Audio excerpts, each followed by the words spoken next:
Welcome back to our channel. నేను మీ journalist కాదు. So ప్రభుత్వం ఒక శుభవార్త మనకు తెలిసిందే. సో గ్రూప్ 1 గ్రూప్ 2 ఎట్లాంటి లిటికేషన్ లేకుండా నోటిఫికేషన్ ఇస్తామంటున్నారు. మరి దాన్ని నిరుద్యోగులు శుభవార్తగా తీసుకుంటారా, అసలు దాన్ని ఎట్లా తీసుకుంటారని తెలుసుకుందాం. అండ్ ఇంకోవైపు కూడా ఇప్పుడుండే ఉద్యోగులకి వయోపరిమితి పెంచడానికి కూడా కసరత్తులు చేస్తున్నట్టు వార్తలు వస్తున్నాయి. దీనిపైన నిరుద్యోగులు ఏమంటారు, దీన్ని సమర్థిస్తారా లేదా? సో ఇన్ కేస్ గవర్నమెంట్ కనుక వయోపరిమితి పెంచితే నిరుద్యోగులకు వచ్చే నష్టాలు ఏంటి, పెంచకపోతే పరిస్థితులు ఎట్లా ఉండబోతున్నాయి? సో ఇట్లాంటి విషయాలన్నీ కూడా తెలుసుకుందాం. ఇక ప్రజెంట్ మనతోటి జనార్దన్ ఉన్నారు, మాట్లాడదాం. నమస్తే. సో చాలా రోజుల తర్వాత కనిపిస్తున్నారు. చాలా రోజుల తర్వాత ఏం లేదు మేడం. కాకపోతే ఏంటంటే ఈ కాంగ్రెస్ పార్టీ చేసినటువంటి దౌర్భాగ్యాలకు చాలామంది నిరుద్యోగులు నిరాశకులోనే ఇంటికి వెళ్ళారు. కాబట్టి ఇక వీళ్ళకి ఎట్లా చెప్పాలంటే ఒక చట్ట ప్రకారంగానే బుద్ధి చెప్పాలనే దాంతో ఆ కార్యక్రమంలో మేము ఉన్నాము. మీరు ఏదైతే అన్నారో ఇప్పుడు వాళ్ళు కొత్తగా గ్రూప్ 1 అయితే ఇక్కడ చట్ట ప్రకారమే మేము సమాధానం చెప్తాము అంటున్నారు. సో చట్టం ఎవరికి చుట్టాలు కాదనే సామెత కూడా ఉంది. సో అది నిజమయ్యే పరిస్థితి ఉందా ఇప్పుడు ఉండే పరిస్థితిలో? అయితే వాస్తవానికి మీరు చెప్పింది అది ఒక సామెత లెక్కనే మిగిలిపోతుంది. ఎందుకు మిగిలిపోతుంది అంటున్నామంటే, సామాన్యులు ఏదన్నా మాట్లాడితే కోర్టులు దాన్ని కంటెంప్ట్ ఆఫ్ ది కోర్టు కింద కేసు పెట్టి వాళ్ళని అరెస్టులు చేస్తారు, జైలు శిక్షలు వేస్తారు.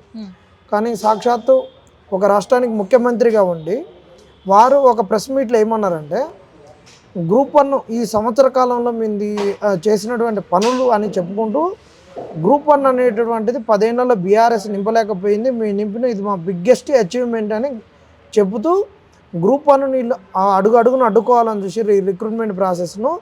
కానీ హైకోర్టు సుప్రీంకోర్టు మాకు అండదండలుగా మాకు బాసటగా నిలిచినాయని మాట్లాడారు ముఖ్యమంత్రి గారు. కోర్టులు బాసటగా నిలవడం ఏంటి? ఇది చాలా అసలు ఈ స్టేట్మెంట్కు కోర్టు ఇమ్మీడియట్గా ఆయన మీద కేసు పెట్టి లోపటేయాలి. కోర్టులు అనేటటువంటివి ఎటు న్యాయం ఉంటే అటువైపు అనేటటువంటి తీర్పునిస్తాయి, ఎటు అన్యాయం ఉంటే వాళ్ళకు చెంపలు 2 పలక కొడతాయి. కానీ బాసటగా నిలగడం అనేటటువంటిది ఏంటిది అంటే, ఎప్పుడన్నా బాసట అంటే వాడు తప్పు చేసినా ఏం చేసినా వాడు నావోడు అనుకున్నప్పుడు ఒక పక్షపాతంగా జరిగేటటువంటి ధోరణి బాసటగా నిలవడం అనేది ఉంటుంది. ఆయన మాట్లాడేటప్పుడు మేము ఏదైతే 29 జీవోని తీసుకొచ్చినామో దాంట్లో కాన్స్టిట్యూషనల్గా ఇది వాళ్ళు తప్పు అని చెప్పిర్రు, నా ఫోటోని పెట్టి రాజ్యాంగాన్ని కాలుస్తుర్రు అని చెప్పిర్రు, మమ్మల్ని ఈ విధంగా ఎద్దేవా చేసిర్రు ప్రతిపక్షాలు. కానీ వాళ్ళు విని వాళ్ళు ఇచ్చినటువంటి జడ్జిమెంట్లో ఈ 29 జీవో అనేటటువంటిది ఎక్కడా కానీ రాజ్యాంగ విరుద్ధం కాదని కోర్టులు ఇచ్చినటువంటి జడ్జిమెంట్స్, అక్కడ ఇచ్చినటువంటి సైటేషన్ జడ్జిమెంట్స్ ఇవి ఉన్నాయి. దానికి గతంలో కూడా ఇలాంటి జడ్జిమెంట్స్ ఉన్నాయని ఆ ఇచ్చిన జడ్జిమెంట్ నువ్వు చదువు. ఇవాళ కోర్టే ఇవాళ 29 జీవో మీద ఇది రాజ్యాంగ విరుద్ధమా, రాజ్యాంగబద్ధమా, రాజ్యాంగం యొక్క మౌలిక సూత్రాలకు అనుగుణంగా ఉందా లేదా అని తేల్చలేదు. కోర్టు ఏం చెప్పింది, లేటుగా వచ్చిర్రు అనే దాని మీదనే జడ్జిమెంట్ని ఇచ్చింది. ఆ లేట్ అనేటటువంటిది ఏంది, అదే సుప్రీంకోర్టు మరి మాకు ఏదైతే అక్కడికి వెళ్ళినటువంటి సందర్భాలలో సుప్రీంకోర్టు ఏమని చెప్పింది, మానవ తప్పిదాలు జరుగుతాయని చెప్పింది.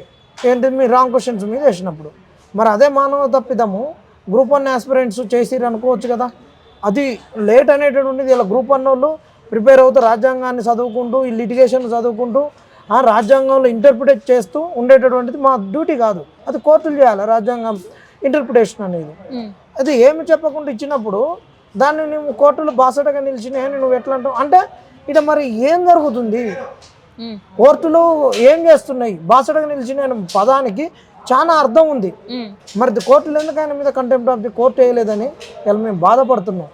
ఇచ్చినటువంటి జడ్జిమెంట్ 29 జీవో రాజ్యాంగబద్ధం విరుద్ధం అనేది ఎక్కడ చెప్పలేదు. చెప్పనప్పుడు ఆ 46 జీవో నుంచి సుప్రీంకోర్టులో కేసు ఉన్నప్పుడు 900 పోస్టులకు అక్కడ స్టే వచ్చినప్పుడు ఇంకా ఈ రెండింటిని తేల్చినప్పుడు ఇంకా ఆయన రాజ్యాంగబద్ధంగా నోటిఫికేషన్ ఇస్తాడంట. ఎక్కడి కుట్ర కోణము, ఎంత దగ, ఎంత మోసము.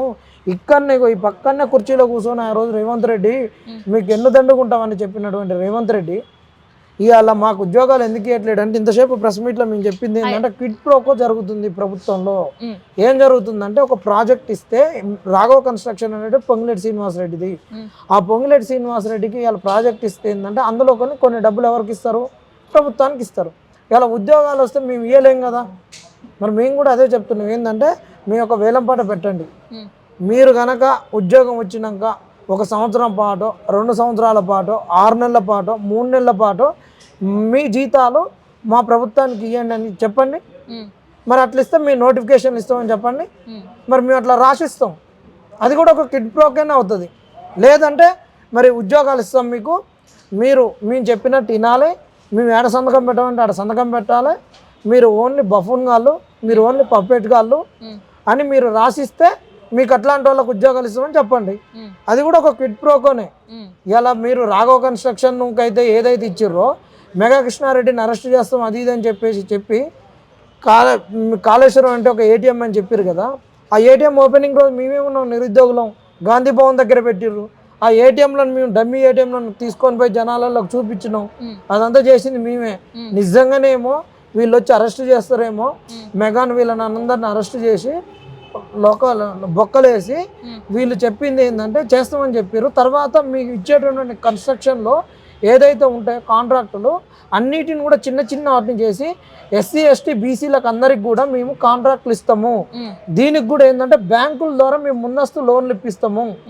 లోన్లు ఇప్పించి మీరు కన్స్ట్రక్షన్ చేసుకోండి, మీకు ముందుగానే మేము ఫండ్ అనేది డిస్బర్స్ చేస్తాము, మీరు కాంట్రాక్టర్లు ఎదగండి, ఉద్యోగాలు రానటువంటి వాళ్ళు. ఇవి కాకుండా ఇంకా మీకు 10 లక్షలు చిన్న చిన్న రుణాలు ఇస్తాం, వాటితో చిన్న చిన్న వ్యాపారాలు పెట్టుకోమని చెప్పారు. ఈరోజు క్విడ్ ప్రోకో వాళ్ళకే కన్స్ట్రక్షన్లు అన్ని ఉద్యోగాలు కూడా మరి అలాంటి ఇస్తారేమని మాకు మేము డైరెక్ట్ రేపు ప్రకటన ఇస్తాం, మేము ఇలాంటి క్విడ్ ప్రోకో ఇస్తాము, నిరుద్యోగులు మాకు ఉద్యోగాలు ఇవ్వమని చెప్తాం, అలా లిస్టు రాసిస్తాం, వాళ్ళకి ఇవ్వండి అని చెప్తాం. మరి ఎందుకు మరి ఈ నిరుద్యోగులను మోసం ఈ నిరుద్యోగుల మోసాలు ఎన్ని సంవత్సరాలు? 10 సంవత్సరాల పరిస్థితి అంతే ఉంది. తెలంగాణ రాష్ట్రం సాధించుకున్నమే ఉద్యోగాల కోసం. మరి ఇంకెన్ని రోజులు ఇట్లా కొట్లాడుతూనే ఉండాలి?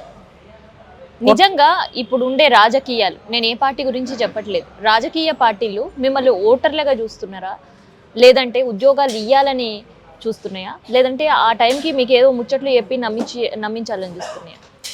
నిరుద్యోగులను ఓటర్ల కంటే కూడా వాళ్ళు చూసేటటువంటిది ఏంటిదంటే ప్రచారం. నిరుద్యోగులతోటి ఈ తెలంగాణ సమాజాన్ని మొత్తాన్ని ఎన్నికల వేళ ఏ పార్టీ అధికారంలోకి రావాలనుకుంటుందో ఆ పార్టీ వీళ్ళ దగ్గరకు వచ్చి వీళ్ళకు ఒక మాయమాటలు చెప్పి వీళ్ళతోటినైతేనే మనం అధికారంలోకి రాగలుగుతామని వీళ్ళకు హామీలు ఇచ్చి మేనిఫెస్టోలలో కొన్ని పేజీలు కేటాయించి వీళ్ళతోటి ప్రచారం చేయించుకొని వీళ్ళతోటి అధికారంలోకి రాగలిగేందుకు ప్రయత్నాలు చేస్తున్నాయి తప్పితే అంతకుమించి ఏం లేదు.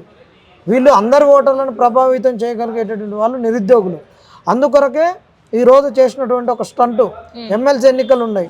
ఎమ్మెల్సీ ఎన్నికలు ఇప్పుడు లాస్ట్ టైం మీరు మహారాష్ట్ర ఎన్నికలకు పోయి ఇక్కడ మా తెలంగాణకు అన్యాయం చేసిర్రు, మా నిరుద్యోగుల పరిస్థితి ఇట్లా ఉందని పోయి ప్రచారం చేసిర్రు. సో అక్కడ రిజల్ట్స్ ఏంది అనేది అందరు కూడా ఎరకైనాయి. సో ఇప్పుడు ఏం చేయబోతున్నారు? మరి ఢిల్లీ ఎన్నికలు కూడా ఉన్నాయి, అక్కడ కూడా హామీలు కురిపిస్తున్నారు కదా. అక్కడ హామీలు కురిపించడం కాదు, ఏమంటున్నాడు అంటే అక్కడ మేము తెలంగాణ కాంగ్రెస్, తెలంగాణలో అధికారంలో ఉన్నటువంటి కాంగ్రెస్ పార్టీ అక్కడ మేము సహకారాలు అందిస్తాం అని చెప్తున్నారు ఢిల్లీకి. ఏ సహకారాలు అంటే ఇట్లా మెగా కృష్ణారెడ్డి తోటి రాఘవ కన్స్ట్రక్షన్ తోటి దోసుకున్న డబ్బులు ఏదైతే ఉందో తెలంగాణ సంపద, ఇక్కడ వీళ్ళు ఇప్పుడు పెట్టుకున్నటువంటి కొత్త ఏటీఎం తీసుకొని పోయి ఢిల్లీలో పెట్టి ఢిల్లీలో డబ్బులు పంచి ఓట్లు తెచ్చుకోవడానికి చేస్తున్నటువంటిది. మీరు అన్నట్టు మేము ఆ రోజు మహారాష్ట్రకు పోతే మా మీద కేసులు పెట్టాలని చూసిర్రు. మేమేం చేసినాం స్మార్ట్గా ఆ రోజు గ్రూప్ అన్నప్పుడు మాకు ఒక చేత అనుభవం చూపించారు, కేసులు పెట్టి మీరు బొక్కలో వేసి మేము ఎగ్జామ్ రాయకుండా చేసినాం, ఇంకా మీరు కోట్ల చుట్టూ తిరగాలి, మీకు ఎవడు బెయిల్ ఇప్పాడు ఏం చేయరు, అన్ని పార్టీల గురించి మాకు తెలుసు అని చెప్పేసి మమ్మల్ని బొక్కలేద్దామని చూసిరు వీళ్ళు.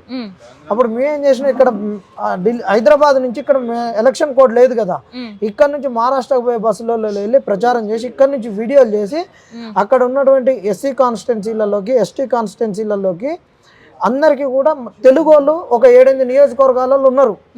ఇక్కడ నుంచి వెళ్ళినటువంటి పద్మశాలి కుటుంబాలు ఇవన్నీ కూడా వాళ్ళందరికీ కూడా మాకు ఏ విధంగా మోసం చేసింది, 6 గ్యారెంటీలు అనేటటువంటి అంశాలను అన్నింటినీ నిరుద్యోగులను ఎట్ట చేసిందని పంపించినాం.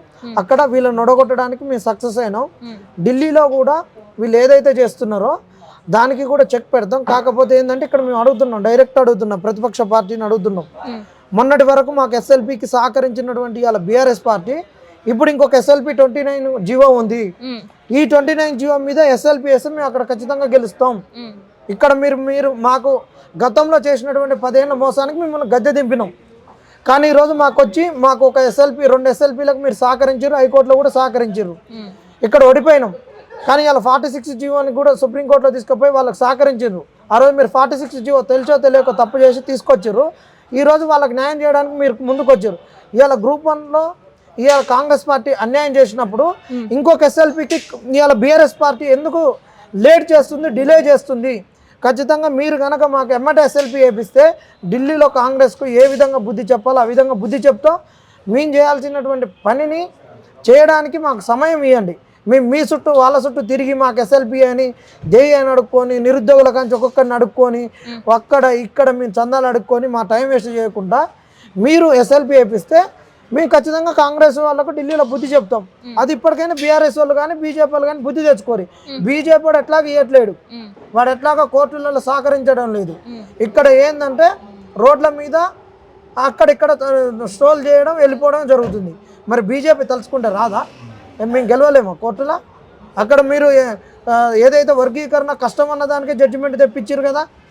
మందకృష్ణ మీద చేసుకొని అన్ని చేసుకొని చేసినటువంటి వాళ్ళు ఇలా నిరుద్యోగుల విషయంలో ఎందుకు రావట్లేరు, ఎందుకు చేయట్లేరు? ఖచ్చితంగా ఇవాళ బీజేపీ మమ్మల్ని మోసం చేసింది అంటున్నాం. ఎందుకంటే మీ చేతనైంది వచ్చి 2-3 సార్లు కొట్లాడిపోతే కాదు కదా. ఆ రోజు వచ్చినప్పుడు బీఆర్ఎస్ వాళ్ళని కూడా రానియకుండా మీ అమ్మటే తిరిగినాం. మరి మాకెందుకు ఇలా కోర్టులో మాకెందుకు సహకరించడం లేదు? మీకు కూడా అందరికన్నా ఎక్కువ లీగల్ టీం మీకే ఉంది కదా స్ట్రాంగ్గా, మరి ఎందుకు సహకరించట్లేదు? ఇవాళ బీఆర్ఎస్ వాళ్ళు కూడా తొందర బుద్ధి తెచ్చుకొని ఈ ఎస్ఎల్పి వేపిస్తే మీరు అన్నట్టు ఢిల్లీలో ఖచ్చితంగా ఈ కాంగ్రెస్కు బుద్ధి చెప్తాం, అంటే చెప్పాలంటే చెప్తాం. ఇంకా కాంగ్రెస్ ప్రభుత్వం పైన గుస్సా మీదే ఉన్నట్టున్నావు జనార్దన్. కాకపోతే రీసెంట్గా సీఎంఏ మళ్ళీ అనౌన్స్ చేసిండు, ఎటువంటి లిటికేషన్లు లేకుండా గ్రూప్ 1 గ్రూప్ 2 కావచ్చు, ఎస్ఐ పోస్టులు కావచ్చు, ఇవన్నీ కూడా మళ్ళీ మేము రిక్రూట్మెంట్కి సన్నద్ధం అవుతున్నాం అని చెప్పి పోస్టుల లిస్టులు కూడా చదివిండ్రు కదా. నమ్మకం లేదా? ఇంకా నమ్మకం ఏముంది? ఇప్పుడు అక్కడ ఎమ్మెల్సీ ఎన్నికలు ఉన్నాయి, 4 జిల్లాలు, ఉమ్మడి జిల్లాలు 4 జిల్లాలు ఉత్తర తెలంగాణ, ఆదిలాబాదు, నిజామాబాదు, కరీంనగర్, మెదక్. ఈ 4 జిల్లాలలో బీజేపీ గట్టి అని ఉంది, బీఆర్ఎస్ గట్టి అని ఉంది. కాబట్టి ఇక్కడ నిరుద్యోగులు అనేటువంటి కాంగ్రెస్ పైన సంవత్సరం 6 నెలల్లోనే వ్యతిరేకంగా ఉన్నారు. గ్రూప్ 1 మీద ఏం తేల్చలేదు, 46 జీవో గురించి ఏం తేల్చలేదు, ఇంకా ఎస్టీ రిజర్వేషన్ ఎన్హాన్స్మెంట్ దాని గురించి ప్రెసిడెన్షియల్ ఆర్డర్ రాలేదు, ఈడబ్ల్యూఎస్ మీద కేసులు ఉన్నాయి. వీటినన్నిటిని తేల్చకుండా ఈయన కోర్టులు ఏది క్లియరెన్స్ లేకుండా ఎట్ట వస్తుంది? లిటిగేషన్ నోటిఫికేషన్స్ ఎట్ట వస్తాయి? 29 జీవోను కోర్టు రాజ్యాంగబద్ధమా రాజ్యాంగ విరుద్ధమా అని తేల్చలే కదా. అది ఏం చెప్పలేదు జడ్జిమెంట్లో. మరి అందుకే మాకు కోర్టులు బాసడగా నిలిచినాయని చెప్తున్నాడు, బాజాబ్తో చెప్తున్నాడు రేవంత్ రెడ్డి. మమ్మల్ని ప్రతిపక్ష పార్టీలు ఇబ్బంది పెట్టినా, నిరుద్యోగులను రెచ్చగొట్టినా కోర్టులు మాకు అండగా ఉన్నాయంట. కోర్టులు ఎట్టగా అండగా ఉంటాయి? కోర్టు ఇచ్చిన జడ్జిమెంట్ ఏమన్నా రాజ్యాంగాన్ని ఇంటర్ప్రిట్ చేసిందా? లేట్ అని చెప్పింది. ఎందుకు లేట్? కొత్తగా అనౌన్స్ చేసిన పోస్టుల పైన కూడా ఆశ లేవా మీకు? అసలు తేలింది ఎట్లా ఇస్తాడు? ఇంకొకటి వర్గీకరణ తేల్చినాక నోటిఫికేషన్ ఇస్తున్నాడు కదా.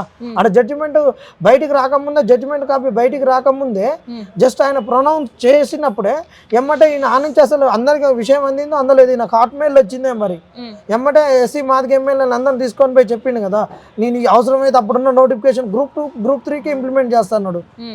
ఒకవైపు ఎస్సీ వర్గీకరణ వద్దనేటటువంటి వాళ్ళు, కొంతమంది కావాలనేటువంటి వాళ్ళు వీళ్ళు కొట్లాడుతున్నారు. మరి వర్గీకరణ గురించి ఏం తెలుసకుండా మళ్ళీ నోటిఫికేషన్ ఎట్టిస్తాడు? మళ్ళీ ఎస్సీ వర్గీకరణ అయితే అమ్మటే ఎస్టీ వర్గీకరణ కావాలంటారు. ఇవన్నీ తెలుసకుండా ఈయన లిటిగేషన్ లేని నోటిఫికేషన్ ఎట్టిస్తారు? ఎట్ట నమ్ముతారు నిరుద్యోగులు? ఇవన్నీ ఒక పెద్ద బూటకము. అది ఉత్తర తెలంగాణలో వీళ్ళు గెలవడం అనేది చాలా కష్టంతో కూడుకున్నటువంటి పని. కాబట్టి నిరుద్యోగుల్ని మభ్యపెట్టి ఓట్లు వేయించుకోవడానికి చేస్తున్నటువంటి ఒక స్టంట్ మాత్రమే తప్పితే ఇంకొకటి ఏమీ లేదు.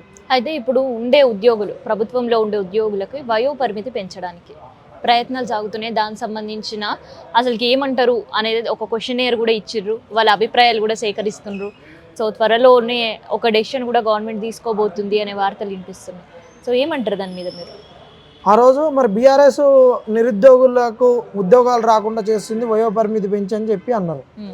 ఖచ్చితంగా మేము రాగానే దాన్ని 58 చేస్తామని చెప్పారు. అప్పటికున్నటువంటి 2 లక్షల వేకెన్సీస్తో పాటు వీళ్ళని కూడా మేము ఏది తగ్గిస్తామని చెప్పారు. ఎంప్లాయీస్ కూడా అందరూ కూడా మాకు వయసు తగ్గిస్తేనే మంచిదని చెప్పారు. ఇవాళ ఎంప్లాయీస్ ఎవడు కూడా వయసు పెంచమని కోరడం లేదు, వీళ్ళొక్కళ్ళే అడుగుతున్నారు. దాంట్లో అంతరార్థం ఏంటంటే ఈ వయసును పెంచుకుంటూ చేసుకొని ఎందుకు అడుగుతున్నారంటే కొంతమంది ఎంప్లాయీస్ యూనియన్స్ ఉన్నాయి, వాళ్ళు ప్రభుత్వం పైన డిఏలు 4 డిఏలు పిఎఫ్లు వీటన్నిటిని అడిగారు. వాళ్ళు ఈ కాంగ్రెస్ రావడానికి వాళ్ళు కూడా కృషి చేసారు. వీళ్ళందరినీ మభ్య పెట్టడానికి, వాళ్ళందరినీ మచ్చ చేసుకోవడానికి ఇప్పుడు 3 ఏళ్ళు పెంచారు అనుకో, 4 ఏళ్ళు పెంచుతారు. పెంచితే వాళ్ళందరికీ మంచి మంచి పోస్టులు వస్తాయి. వయసు ఎక్కువ పెరుగుద్ది కదా, రేపు హెచ్ఓడీలు అవుతారు, మంచి మంచి పొజిషన్ వస్తాయి. సెక్రటరియట్లో ఉన్నటువంటి వాళ్ళు కూడా కొంతమంది జాయింట్ సెక్రటరీలు అవుతారు. జీవో తయారు చేసేటువంటి మేకింగ్ పవర్ వస్తుంది, అన్నీ వస్తాయి. కాబట్టి వాళ్ళని మచ్చ చేసుకోవడం అనే అంశంతో చేస్తున్నాం. ఆ రోజు ముఖ్యంగా ఇప్పుడు చెప్తున్నాం, వీళ్ళని రిటైర్మెంట్ చేస్తే ప్రభుత్వం పైన భారం పడుతుంది అని అన్నారు. అందుకే వీళ్ళు ఇవ్వట్లేదు అని చెప్పారు. ఆ భారాన్ని ఒక పనికి వల్ల స్కీమ్ తెచ్చారు బీఆర్ఎస్. ఒక బతుకమ్మ చీరలు తెచ్చారు, అది ఎవరు కట్టుకోవట్లేరు బతుకమ్మ చీరలను. అంత దరిద్రంగా తెలంగాణ ఆడపడుచలేదు. బతుకమ్మ చీరలు తెచ్చేసి తెలంగాణ ఆడపడుచులు ఇజ్జత్ తీసారు. ఆ పైసలు పెడితే ఇలా రిటైర్మెంట్కి ఇవ్వాల్సినటువంటి బెనిఫిట్స్ ఇవ్వచ్చు అన్నారు. కరెక్టే. మరి ఇలా ఫ్రీ బస్సు ఎవడు అడిగిండు? ఫ్రీ బస్ తోటి అడవులు కొట్టుకొని వస్తున్నారు కదా. ఫ్రీ బస్సులలో ఎల్లిపాయలు పొట్టు తీస్తున్నారు, ఉల్లిపాయల పొట్టు తీస్తున్నారు. ఉల్లిపాయల పొట్టు ఎట్ట ఊడగొడుతున్నారు, అట్ట వీళ్ళు శికలు పట్టుకొని ఈపులు బల కొట్టుకొని ఈపులు శుభ్రం చేసుకుంటారు. శికలు ఊడిపోతున్నాయి. ఉల్లిపొట్టు ఎల్లిపొట్టు ఉన్నట్టు ఇలా శికలు ఊడిపోతున్నాయి, అట్ట కొట్టుకుంటున్నారు కదా. మరి ఆ ఫ్రీ బస్ ఎందుకు? ఆ ఫ్రీ బస్సును తీసేసి ఇలా ఉద్యోగాలు ఇస్తే యువతకు ఉద్యోగాలు వస్తాయి కదా. మరి నీ కాడ డబ్బులు లేవని వాళ్ళు తెలియదా? డబ్బులు లేవని తెలిసే ఇంకా వయసు తగ్గిస్తాను. మరి వాళ్ళు డబ్బులు లేవని తెలుసు కదా, మరి తెలిసినాక ఇంకా వయసు ఎట్లా పెంచుతా అనుకుంటున్నావు? అయితే సెక్రటరియట్ ఉద్యోగులకి లాభపడతారు అంటున్నారు. Done, okay. మరి కింది స్థాయి ఉద్యోగుల పరిస్థితి ఏంటి? ఇప్పుడు ఆర్టీసీ వాళ్ళు ఉన్నారు, పోలీస్ డిపార్ట్మెంట్ ఉంది, ట్రాఫిక్ డిపార్ట్మెంట్ ఉంది. సో 60 సంవత్సరాలు పైబడ్డ తర్వాత కూడా వాళ్ళకి పనిచేసే పరిస్థితిలో ఉంటారా? వాళ్ళే వద్దంటున్నారు మేడం, వాళ్ళే అడుగుతున్నారు. ఎందుకు ఇస్తున్నారు అని. ఆయన నువ్వు పెంచినాక మళ్ళీ మేము విఆర్ఎస్ తీసుకున్నా అప్పుడు మనకి ఏం బెనిఫిట్స్ ఏమి ఉండవు. ఇలా 60 ఉన్నాడు, వానికి 3 ఏళ్ళు పెంచుతావు. 4 ఏళ్ళ విఆర్ఎస్ తీసుకుని ఏం బెనిఫిట్స్ ఏం రావు. విఆర్ఎస్ బెనిఫిట్స్ ఏం బెనిఫిట్స్ ఉండవు వానికి. మరి అట్లా ఇస్తున్నాడంటే పోలీస్ డిపార్ట్మెంట్ వాడు కదలలేడు. ఇలా అందరికి షుగర్లు ఉన్నాయి, బీపీలు ఉన్నాయి. Telangana diabetic state. బీపీలతోటి షుగర్లతోటి బాణపొట్టలు వేసుకొని ఫిట్నెస్ కోల్పోయి అన్ని కోల్పోయి పోలీసు వాడు చేస్తాడా? వాడు చేయలేడు. వాడు స్టాండింగ్లో ట్రాఫిక్ వాడు ఉండి చేయగలుగుతాడా? వాడు చేయలేడు, ఎవడు చేయలేడు. కాబట్టి ఉద్యోగులందరూ వద్దనుకుంటారు. ఈ ఉద్యోగాలు మేము వెళ్ళిపోతే మా బిడ్డలకు వస్తాయని కోరుకుంటున్నారు. కావాలని కాంగ్రెస్ ప్రభుత్వమే ఇది చేస్తున్నటువంటిది. ఇది వాళ్ళ కాడ డబ్బులు లేవు కొంత అనేటువంటి చెప్పుకుంటున్నారుగా. కొన్ని ఉచితాలు, అనవసరమైన ఉచితాలు ఫ్రీ బస్సులు తీసేస్తే నిరుద్యోగులకు మంచి జరుగుద్ది. కాబట్టి ఈ కాంగ్రెస్ ఏదైతే ఏజ్ పెంచాలనుకున్నదో దాన్ని కనుక వెనక్కి తీసుకోకపోతే మాత్రం ఎంప్లాయీస్ నిరుద్యోగులను కలిసి ఇలా బుద్ధి చెప్తాం. డన్. సో ఇది ప్రభుత్వం తీసుకోబోతున్న కొత్త పథకాలకు సంబంధించి కావచ్చు, వయో పరిమితికి సంబంధించిన గరమవుతున్న నిరుద్యోగుల ఇన్ఫర్మేషన్.